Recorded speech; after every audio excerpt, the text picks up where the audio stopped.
All right, guys, you back with another. Let me ask you guys a question. If you actually had a chance to be publicized, from, a PR firm or anything like that, would you definitely do your due diligence to go on the shows that you enjoy consuming? Well, that's exactly where I am now. I'm now with Pathos Communications, which is a PR firm out of London, and they have offices globally. And now they represent me. So the thing is, I always told them that I would want to do the Breakfast Club. And as you guys know, I started this series, Breakfast with Garrett, where we critique the Breakfast Club and we watch things in live time so that way we can actually, have a conversation about it. And it just so happened that this episode is about Dr. Kilpatrick, who actually is Dr. from Detroit, the TV show that just premiered, season two just premiered last Wednesday. Well, it just so happens that I just got into it the other day and I was like, yo, this is a really good show. Plus, also I saw one of the writers is Kenya Burris. So literally we're gonna get into it and find out about season two and everything like that. But I'm actually still on season one, but I'm a little late to the party. Forgive me. But you know what I'm saying? I'm trying to put my work in to actually understand some stuff. Plus, Detroit is only 4 hours drive away from where I'm at. So I think this is gonna be pretty cool. So I just thought I'd come back with this episode and let's get into it.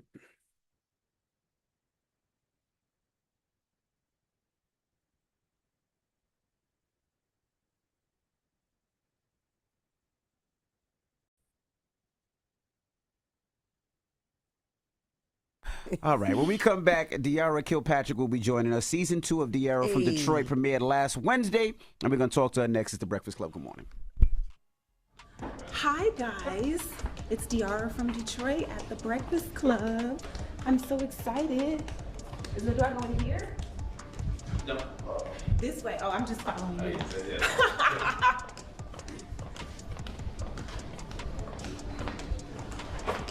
I hope they don't roast me for my white husband this time.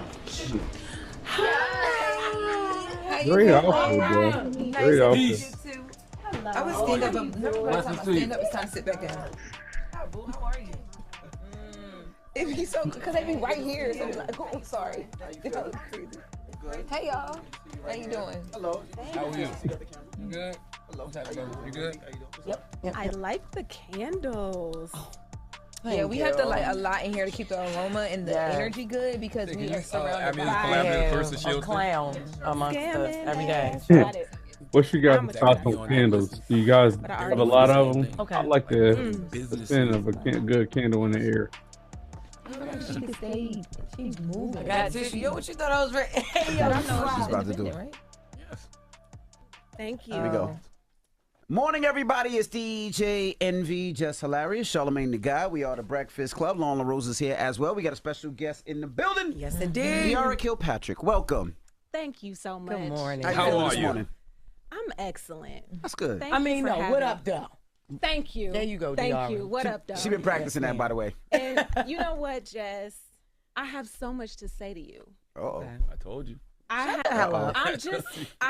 My heart, you're like my little baby now. Like every time the interview comes up with you and Angie Martinez and my feed, I just feel like such a kinship. And I just want to thank you for your vulnerability in that Thank interview. you. That's what's I up. It was appreciate you, really, D. really beautiful. Damn, I thought you had a transgender cousin. Thank Or you. something. What is You know happening? what? And I do, but Period. but Okay. it's just, yeah, I That's felt stupid. such a kinship in terms of, just being out here, being these chocolate, high achieving Black women. Thank you. The Chocolate high stakes are achieving Black higher, the women. protections Gotta are love that. less. Yeah. And the way that you move through that, I thought was really beautiful. And commending all of y'all.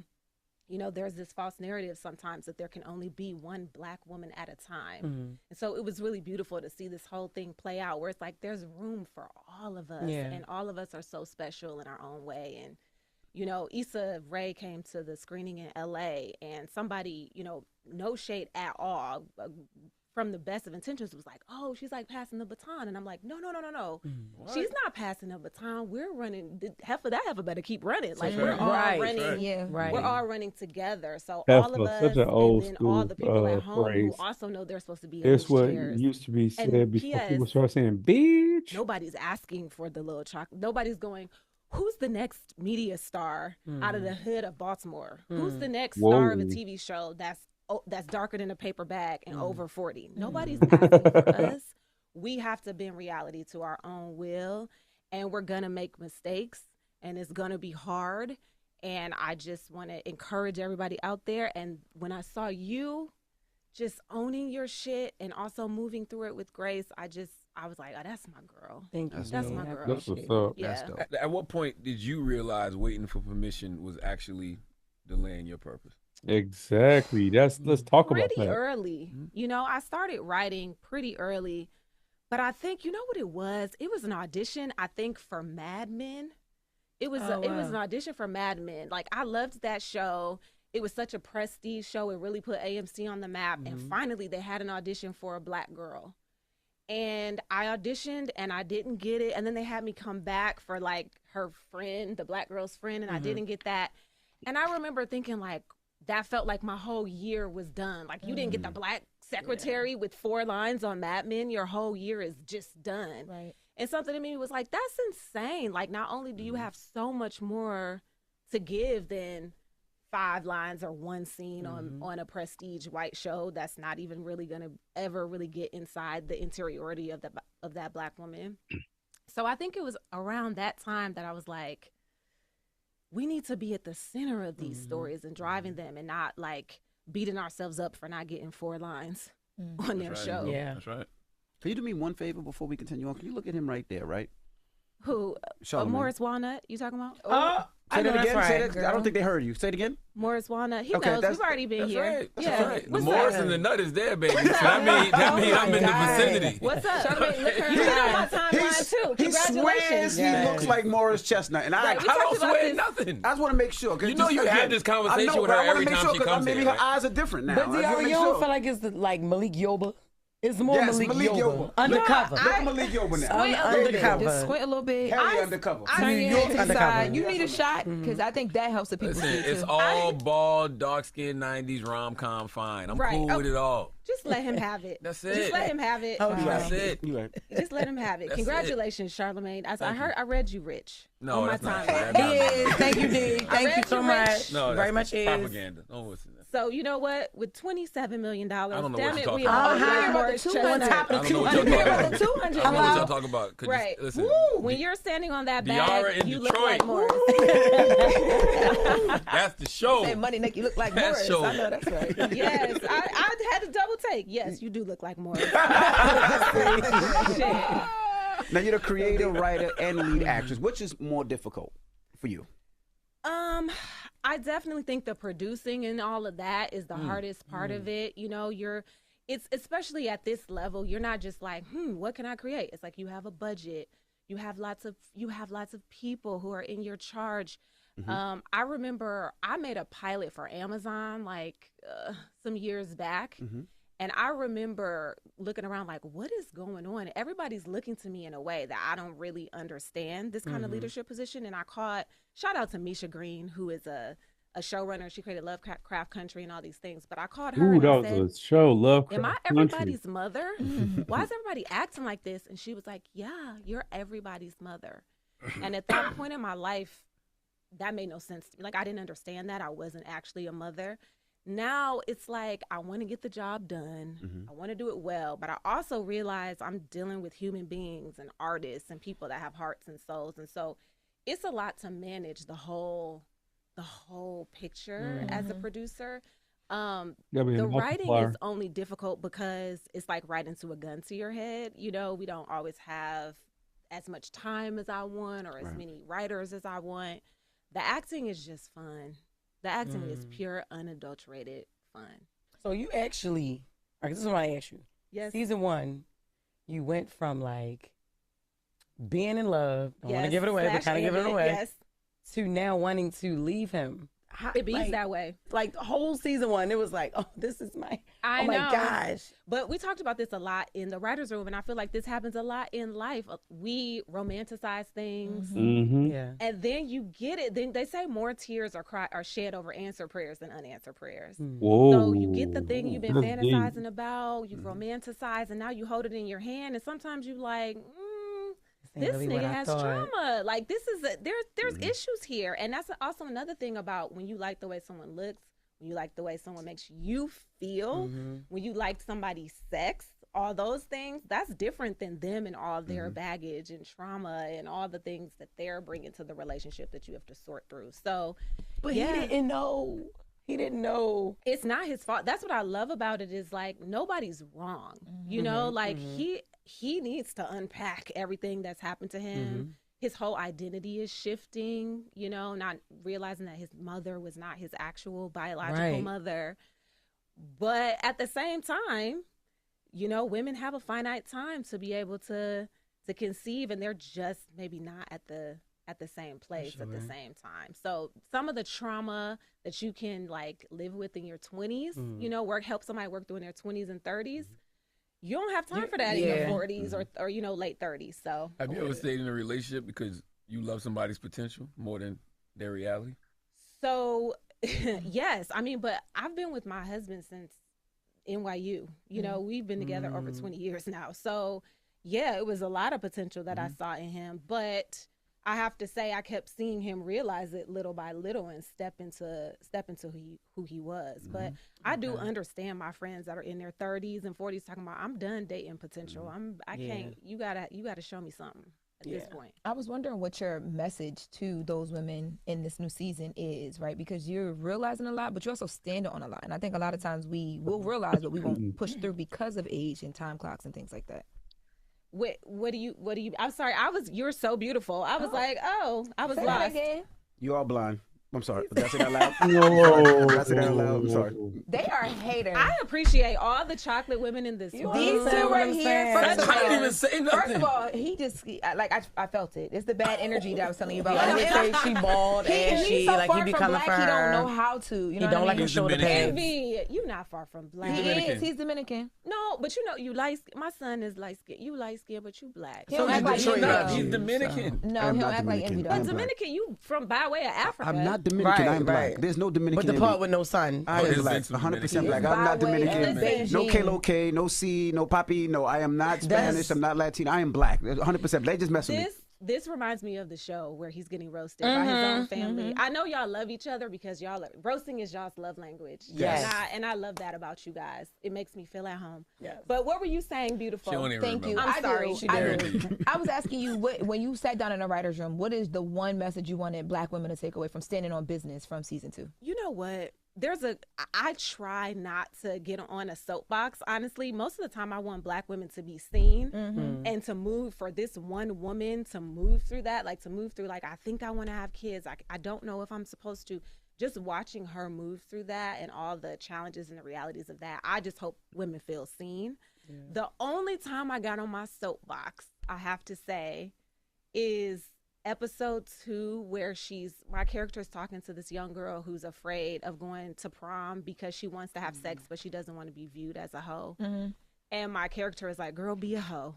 And that is my one little soapbox, because I feel like the way they raised us black girls was so intense.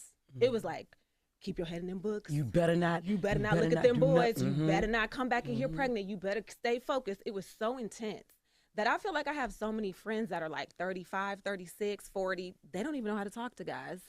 And now they're at a point where they're like, I'm trying to get married and have kids and do all these things. And I've never even been outside. Be with someone and enjoy it. Wow. And so I just don't want to take that away from white girls, from black girls, because white girls get to be a hoe. Like that's a thing. It's like, go out and explore. Like, Express that's yourself. Like we're expressing ourselves. I think we you gotta know? change the language. Well, I know It's you're when a you say father. hoe, it's the whole part. And Like then she says in the show, I'm not saying be a hoe. You know, we're being funny. But sometimes that line is so stark. Sometimes it's like, if you have sex at all, you're a hoe. If you go out with 3 dudes, you're a hoe. And sometimes I wish I had been outside a little bit Just more. about. three dudes to do what now? You can go to eat What with do you three mean, different like, people. Today. And how much time? What you mean 3? You made it seem like 3 Like, be dudes a like- night. Right, because Yeah, I'm I'm talking to saying you 3 as a dudes father. to what? No, not Like, 3 you- dudes at one time. You mean I you mean, dated 3 dudes? listen, Okay. I mean, respect yourself. Really, what I'm saying is do what feels good to you. What I'm saying is don't stay inside because you think, oh, this is going to tarnish me or I have to stay so focused. Get comfortable in the company of the opposite sex. If you want to express yourself sexually, you should be able to do that. Obviously, with someone who respects you and all of that stuff. That goes without saying. Yeah. Wait But until I- marriage, you know what I'm saying? Wait until marriage. Please. Go Yes, through 4 daughters. college. That's what we hope. That's You tell your daughters to wait until marriage? I mean, Do you- yes. You don't have any sons, right? No. But that's what the Bible says. Now y'all don't. Now, Now, y'all now don't you want want to to quote the God. Bible. Did The you listen to the Bible? Bible? Boy, Huh? what? You got The the Bible does Did say you that. wait until marriage? No, but I'm a sinner. But do you wish you had waited till marriage? Yes, I want my kids to be better than I was. That's the whole point. I don't, because I don't even know that black girls are going to get you. What if you don't get married? Exactly. Well. Or what if you wait until you Keep get it like married? that. What if you wait till you get married? Well, Then you're so like, you- I waited for this. This is crazy. Crazy. Like, you know what I mean? Explore your sexuality, explore your body, give yourself permission to feel pleasure and to be pleasured. I think that's really what it comes down to is black women need to get in their pleasure bag and center their pleasure. And I agree. Like, I wasn't having sex when I was super young, and that's in the show as well. That's very true. And I think that would have confused me. Like, I feel like I would have fallen in Word. love with some dudes that I didn't need to fall in love with. Word. You know what I Yes, mean? yes, So you would've. that's important. But once you feel grounded and centered and ready and with somebody who respects you, girl, enjoy yourself. But you're saying she's saying the same thing. No, I'm I get saying. what she's saying. Evolution, though. But exactly, get because there. you date people that's not necessarily good for you. But that's how Yeah. I learned Yeah. what is appropriate and inappropriate in relationships. That's what I learned. You know, that's when I started building my standards up. Like, you know what? All right, I was about to go to jail for racketeering, take this nigga charge. Didn't even know. You know what I mean? Whoa. But I didn't. Because Season I don't three. even know what racketeering means. right. Why would I racketeer? When I did you got you, realize the girl. guy in the wheelchair wasn't it? The guy with. You trying it. All right. I was a sugar daddy, but I was young, you know. But I love your open the mindedness, moments though. was crazy. Yeah, I love yeah. that. But I had to do that because he didn't have no legs. How So, old were you? you know, he didn't even. How old was I? When you first started dealing with guys, like for real, you said you didn't do it when you was young. No, I didn't. One thing I love, my mother said to me, and she never put shame on sex, and I feel like that was such a good. gift, and I think that's really what I'm saying is don't put shame on our girls when it comes to our sexuality. But my mother was always like, listen, Diara, I think you're gonna love sex. I think it's gonna be so great for you. I don't think you need to do it now. She was like, I don't think you're ready. And P.S. These little boys don't know what the hell they're doing, so let them practice on these other bitches, and then when you feel ready, then you can join I love the that. party. So it was, to me, the perfect advice. You understood the empowerment of that at that young age? Absolutely. And I knew she wasn't lying because she had like the Kama Sutra next to her bed. Like I knew that she was not sexually repressed. Like she wasn't giving me advice from dogma, from just Christian Okay. dogma, or Like she had just- lived a life. You that knew she that. had lived and that she centered pleasure in her own life, because I would find things, you know. I'm like, what is this? It's like, that's a diaphragm. I'm like, oh, interesting. So she let me in on it all. So I was clear, I think, in high school that it wasn't for me.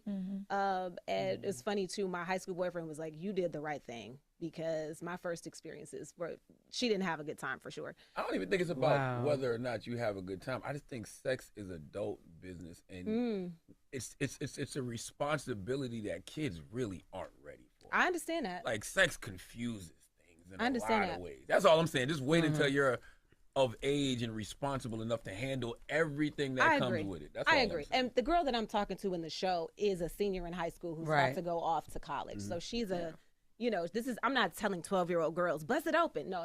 Don't, that's not, don't add me. Yeah, but that's 15. Guys. That's like 15 years right. old. That's about what, 15, 16 years I old. think At older than age. that, and I think we put pressure on people to have sex. Like you get to a certain age and you think, oh, I should have already had sex already. Who says? I agree with that Who too. says that? What Yeah. it is do you. Like that's what I think, that's what I'm saying is like, make sure you're doing you. And what I say in the show is don't let anybody stop you from living your life full out. And that is where I got on my soapbox to black women. But you know what's crazy though? I feel like a lot of people who watch Dear from Detroit and begin to love it is because it's so like that. We watch the evolution and of you, but we don't feel like it. Like it's just like you're just freely floating. But we get even at the end of season 1, I knew you were different than the first episode I watched. Then now going into season 2, I'm like, she's still very free, do the most, but you love yourself a little differently, and that I think it feels good to watch it. Thank you. Yeah, I mean, that's the challenge of the show sometimes, too, is making sure that the character evolves, but also she can't evolve too quickly or else there'll be no show. Yeah. You know, some people Or are you wouldn't like, believe it. Yes, it's true. And so some people are like, why is she still making bad decisions? It's like, because That's very much real life. Like, but that's real life, though. You just don't wake up and, switch from bad decisions to good decisions overnight. You don't do that. That takes time. Well, for some people, it just takes time. Yeah. But It's a journey. BET Plus shut down, and then your show moved over to Paramount. What was that transition like? It's double edged, just because I do want to acknowledge before I get to the positives, like when they shutter something like BET Plus, that's a lot of Black folks that are losing their jobs. So that's the difficult part about it, is you really pray and hope that everybody lands on their feet, and that these are blessings in disguise, to push people to their next evolution. But I create that's kind of why I left the theater, was because I had a moment where I was like, I don't want to tell stories to 100 people at a time. I really want to tell stories that reach a broad audience. I feel like the Black female experience should be for everybody to behold. We just haven't had enough content with Black women at the center. And so there is something nice about, there's 80 million subscribers worldwide at Paramount Plus. Little by little, the show is going to be exposed to a broader audience. And it's not just me, the other actors in the show, the city of Detroit, what it is to be a woman at this time in history. All that's going all around the world now. On BET Plus, I don't know if people realize, we weren't even in Canada and Mexico, No, I didn't know that. Yeah, so it is nice to travel, to send Detroit out to the whole wide world. How did you know this was the path, right? Because as a father, I have 4 girls and 2 boys. They're in production and they're in this, that, and the other. But for me, it's a hobby for them to stay away from the streets, to stay away from the negativity. But how did you know that this was your path to continue on? My mother would always say, do something you love. From the time I was little, she was always like, do something you love, do something you love. And I know that some part of me must have been like, this is crazy, then this is far-fetched, but I will, I will show some love to my brother too, because my brother was elected mayor. He was 31. I was a teenager. And I remember that was such a big moment. Hell yeah. I do remember standing on that stage when he was inaugurated, and he turned around to me and he said, "You're next." And I remember being like, next at what? Right, Next for what? And it took, quite a long time from that moment. But seeing him hold that job and just be this kind of huge, charismatic, intelligent presence that really did make me feel like I could win.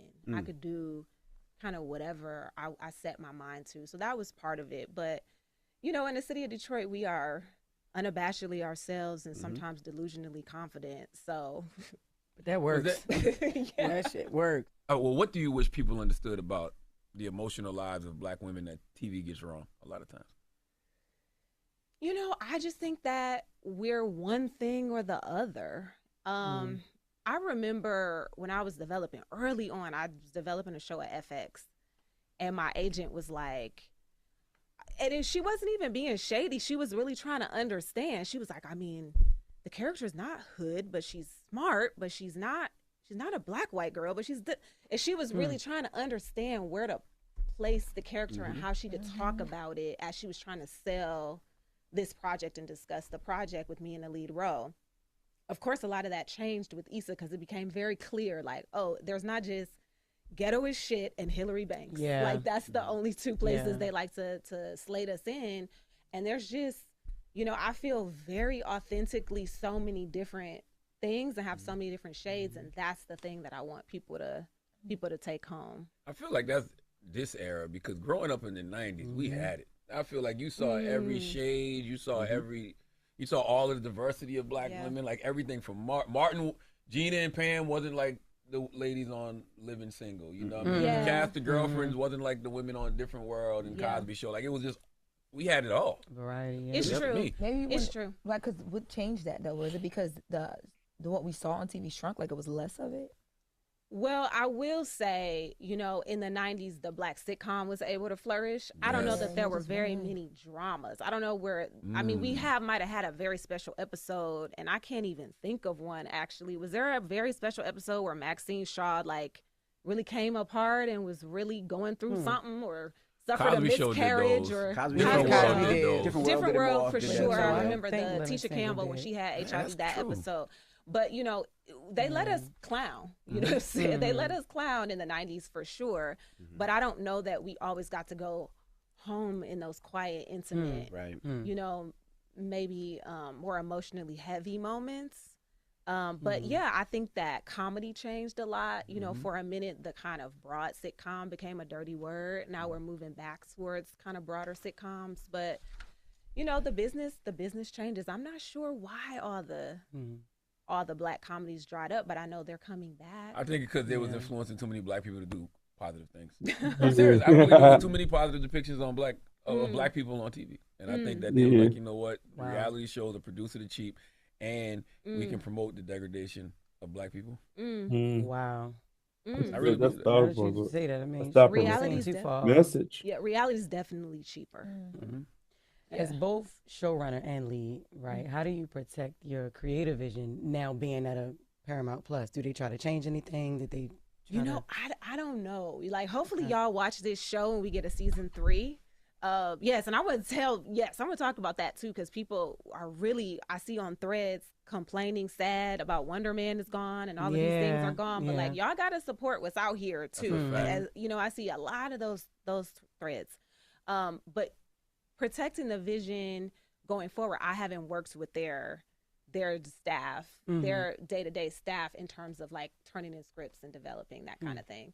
But I think in terms of protecting vision in general, it's something I had to learn. It's something I had to learn because when I made my Amazon pilot, I remember, and it didn't get picked up, and I remember looking at the pilot like, dang, I made some concessions that I didn't love. Like, I'm proud of that pilot, very proud of that pilot, but I wasn't like, this is exactly what I set out to make. So when I had this time, this second chance, that was really high up on my agenda. I was like, whether this shit works or not, I want this to be what the fuck I want it to be. Right. And that's tough. You know, That that's tough because they're like, part. you haven't made a show before, you haven't been here before, and there is a lot of expectation to take all the notes and to be as collaborative as possible, which I want to be, because collaboration is going to get the best Collaboration result, is I key. think, because you keep going back and forth. But I will say there were times where people were like, oh, okay, interesting. And that's why I felt my heart went out to you, is because nobody really teaches you how to navigate those things, you know. And sometimes you get to a place by being bullish. Right. You have to be like, this is my idea and this is what I want to do. Right. And then you get there and you have to also learn how to soften, how to collaborate, how to make people feel like they're at least helping. Yeah, and so that's just something that I had to learn. Okay. And one of the things is too, like, you know, it's in your language too. You know, it's like, I'm just wondering, and this might be a really dumb idea, but is there a world where this could happen? You know, it really is. Sometimes as a black woman, sometimes I hate it. That's the duality that they want to understand. That's the only duality they understand. They get that when you gotta.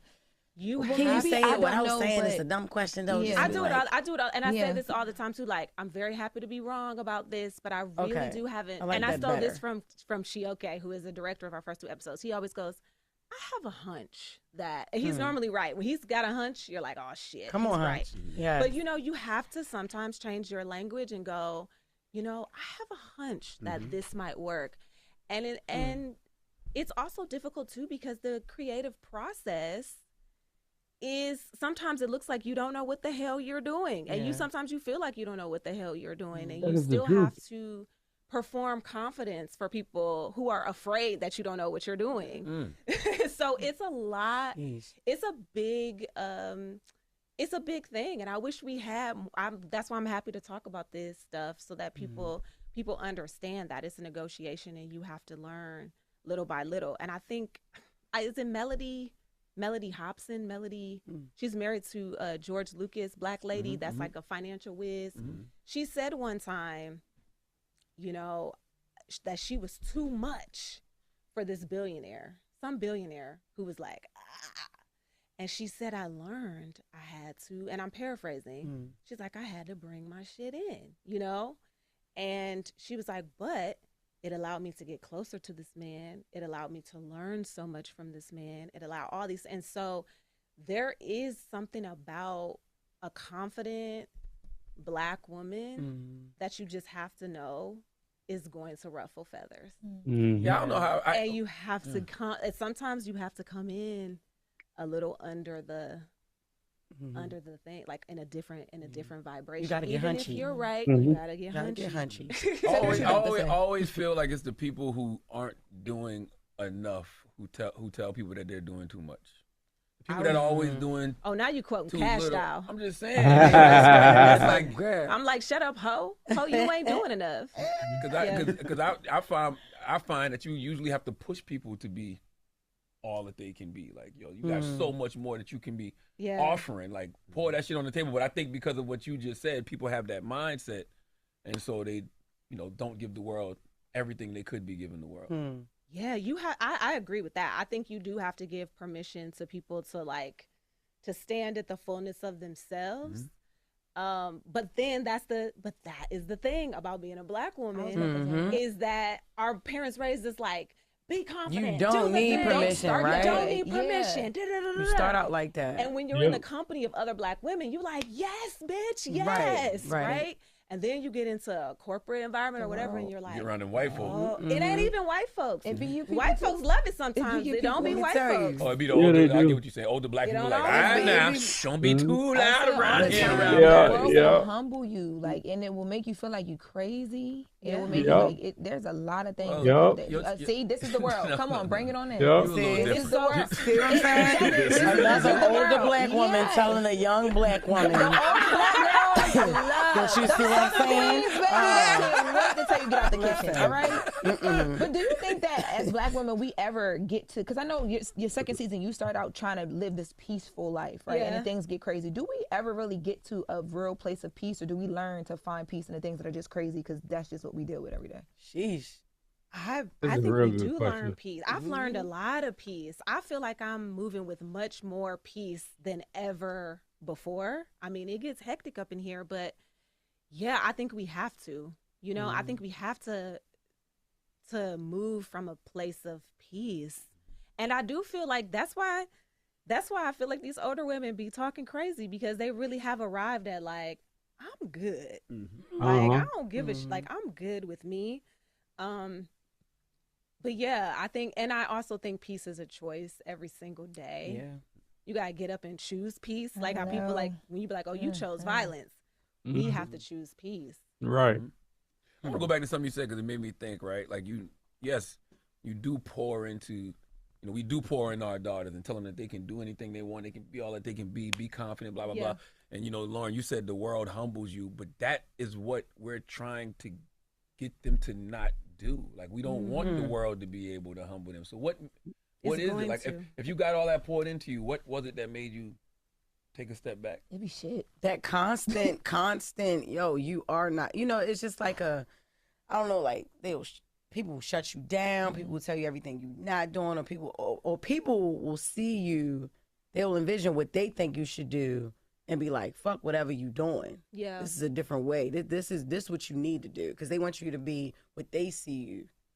Yeah, but that's a good thing too, though, because sometimes people see things in you that you don't see in yourself. It is, but you always feel like you're in this constant fight to like verify what you feel about yourself, and then that gets a weird middle space, because it's like, I'm supposed to be confident in myself, but at the same time, I trust you. I trust your opinion, so I want to hear what you have to say, but it battles with how I feel. So now I'm second guessing how I feel. Now I'm second guessing the world. Now I'm walking through the world like, wait, overthinking. It's weird. Am I not enough? I'm sure your vision, a lot of people didn't believe in your vision. Whatever your mom put into you made you say, F what those people says, I'm going to do it regardless.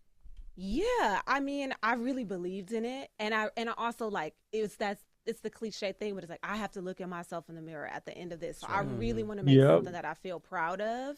I don't want to disappoint myself. That's a worse feeling than disappointing other people. Yeah, it is. But I think, and I have trouble with this quote, even though shout out to Malcolm X, but it is true. They say that Black women are the most unprotected, and so that's what it is. You're the loudest, you're the most confident, you're unabashedly yourself, and then you're the most unprotected. So that is where the tension lies, and that is why I say, there sometimes you might have to perform, just take it down, speak really, because we're used to our emotionality. Yeah. We're used to it. Other people are not. They Right. can't take it.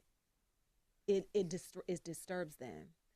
So you have to kind of take it down, get in therapy, meditate, make sure that you're communicating from a place of calm, centered wholeness. Right. Even if what you're saying Calm, is centered right, wholeness. you still have to communicate it. And I'm talking professionally. Yeah. You know what I mean? Professionally. You could, and then call your, I don't know how many times me and Yvonne Orgy will call each other, and people have been cussed out. I love Yvonne. You have been called everything but a child of God. Get that one person that you can unload with so you don't crash out. But even if it was, so look, right, say we in a corporate setting, you can't just be like, guys, I'm letting you guys know right now, I'm about to yell, getting upset, and then you do it, and they be like, okay, everybody okay, everybody good. You can go in and out of that shit, man. Like, you can't, like, it's not even about yelling. I think it's just preparing women for knowing that sometimes you showing up is gonna disturb. just You showing up. in your fullness is you showing up the way you've been raised to show up is gonna disturb. Yeah. Jesus. That's interesting. Call me Luda. I mean, at least for me. No, I'm with you. I get disturbed when I see it the other way. When you see what? When I see them not showing up, like I know, I'm like, yo, this can be so much more. Like, show up, like. And I also think women perform better when they know people got their back, especially like Black women. When you know that you got somebody that got your back, they perform better. Because we used to be in places that it don't feel like that. And even if you there, it's like you there, but like I'm front line by myself, and I know that unless I like dire need help, like. People be there for you as a Black woman, but like when you get in certain situations, it's like, nah, it's just me. I'm in here. Especially in a corporate setting. You ain't got no skin folk in a corporate setting most of the time as Black women. Unless, like, this is the first space I've ever worked in where I feel like, I mean, we might not always agree, but like, if something is really bothering me, I can come to y'all. Y'all got my back. Normally, it's like, I'm not talking to them people, like, not to that extent. Yeah, that's why I try to hold on. I heard Oprah talk about that. She was like, you see me, I stand as 10,000. Like, you really do have to arm up. Like, I've got my ancestors, and our ancestors, woo, will they show up? You know what I mean? Because they really are rooting for us and holding us down. So I do try to remember that I'm never by myself, because I'm empowered by so many of my ancestors. I know that to be fact. Have you ever mistaken fear for God telling you no when really it was just fear? Yeah. Ooh, that's a good question. That's a great question. I think so. I think I mistake fear for a lot of things. I have mistaken fear. This happened recently, actually. My brother happened to call me the day I was doing Kimmel. Coleman Domingo was hosting. I watched it. Yes, and Coleman Domingo. Love him. Don't you just love him? Yes. It's like so much talent and beauty and joy there. And I was heading to the hotel to get ready for it. And I was like, he just happened to call. I hadn't told him I was doing it. And I was like, I'm doing Kimmel and I'm kind of nervous. I was like, I didn't get that thing that you and Daddy have, because my daddy was also a preacher and a politician. And I was like, I get nervous every time I have to like go out and do these big moments. I'm like, I get nervous. And I just didn't get that thing. And he was like, what are you talking about? He was like, I was nervous as hell. I was scared. When I was running for mayor, I was 31 years old. He was like, I used to be in a car like, I ain't never scared. Like, he was like, I was playing mute. I used to have to hype myself up. And it was such a gift that he gave me, because my fear was telling me, you're just not this kind of thing. You're just not this kind of person. And really it was like, no, we all have to overcome it. We all have to work little by little to become the best version of Be ourselves, or ourselves. to become more of ourselves. And so Mm-hmm. I think in that instance, that's when I felt like, oh, the fear is got in my head and it's telling me lies. Mm-hmm. Do it scared. That's my girl Jazz Fly used to say. Do it scared. Do it scared. Do it scared. Yeah. Wow. I love the I show. do too. I know season 3 and all the things are gonna happen. Like you are Thank doing you. exactly what you're supposed to be doing. Thank you for joining us and Yeah. thanks for showing up, man. Thank you for having The me. words you just poured into Jess, Yeah, I love you, D. I love Thank so you. much because Jess is a sister that we all love, and we just want to see her do amazing things, and we know she's capable of it. Thank you. You know, Well, she's capable I of it. feel like A lot of I'm- her issues were self-inflicted, but that's a whole other conversation. Yeah, You see can't where be we go. See where we more. trying to go with Like, politicians. like, we You are know, more. I That's what I'm I'm coming from the saying. heart. You I could've just- just- I already think we know. should keep Like, all could've reality just at the let it table go. here. Okay, It's guys. always a hating ass old lady. And- Like all the time. They done Tell made you you them queens from the Eunice. South. They done turned you into Charlemagne Eunice. Yeah. Diara in Yeah. Detroit, definitely check it out. Diara Kilpatrick, thank you so much for joining us. Thank We you. appreciate And you you know so much. what? What's I up? feel like I'm back on set. I got Morris and I got Meth. I got Method Man. You gotta What? stop. What? You got- What? Now you gotta Oh, stop. hold on. You mean meth like the shit the white Envy. people use? The drugs? Ever But I repeat got that. meth. Hey yo. You're giving Meth. If to this- him. nah, he's if not- this nigga's he's more doing It's chestnut, to New York. No. She thought it's to New you know York. he just learned to clean his ass. Did you see that headline? Did that come across your saw type? that Okay. did. I Listen, didn't want to. listen. Me and my wife. What the fuck? All right, let me tell you. Listen. Me and my wife has been together since 16, 15, right? 15 and 16-year-old high school, right? Envy. Let me finish. Oh She God. don't even want to hear it. My wife got her menstrual when she was with me. Got her period when she was with me. got to That do with early. your I'm ass? explaining. Listen. So we experienced a lot together. I came from. Both of them Forget it. bloody. Exactly. I don't know what you trying to My- explain. Both Let of me- them bloody. That's So what let you me- I just mean. wanna Both of us say- bloody. It's funny as hell. I hate you. We were Hysterical. That's not that funny now. But we were you know when you take a shower with your girl and this that and the other. At 15. No, Now, I was a they little in their older. 30s. Yes, he was. Yes, they were. He was in his 30s. I was not in my Just learn how to You're a 30s. liar. You power just wash told us your you were in your hands at 30s. I was 30. not in my 30s. I had my first child when I was 22, 23. But we, Okay. you're not listening to me. But I'm we were listening. taking showers with each other, make and you know, you sure. wash your wife, and wife washes you. And then one day I was like, "Whoa, What She are was you like- doing? She was like, Envy. "Forget it." Envy. You know what? Explaining the Forget it. movie. You're right. It's You're right. okay. All I Right. want to say is my son is 5. He's 5. And he And know. he thoroughly washes his Hello? own asshole. I even had the birds and bee conversation with my dad Envy. to this day. Do you know how dirty his ass had to be for his wife to get fed up to do it herself? Yeah, she's like, come God on, bend your damn. The ass over. duality of Dominican men, the butts. That's crazy. Bend your That's ass crazy. over. Thank you for Let me see. joining I us. applaud your bravery for sharing that, but That it is was, not brave. I love how dear. I love it. Just the vulnerability. I love Envy, you gotta Diara. leave your vulnerability. Diara, thank you for joining us. Thank you, Your guys. vulnerability. It's the Breakfast You know Club. my Good lips morning. still spoke.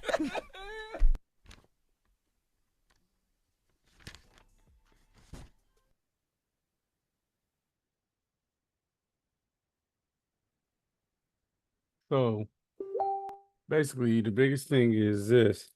I did take some notes because I was like, she was dropping some science. And the biggest thing is like, you know, asking for permission, it basically can delay your purpose. That right there is the truest thing ever because nobody I believe in this one philosophy I have. It's called before the applause. You know, literally I just go ahead and act and do my thing. And basically, if people take to it, they take to it. If they don't, they don't. That's the reason why I dropped the mixtapes. That's the reason why I built a hub when I created my website versus just building out a freaking offer and everything like that. I made a bunch of offers on a website at one time, so that way I can actually show my multifaceted and have like a universe behind me that I can actually offer to the world. And that's how I feel to the thing. And the thing is, basically, it sounds like a lot of work. It is just true.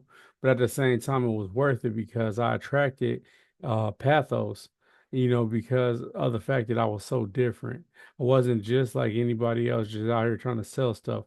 I was solving an identity issue amongst my clientele, the disqualified, by letting them know that, hey, you actually have the ability to do this.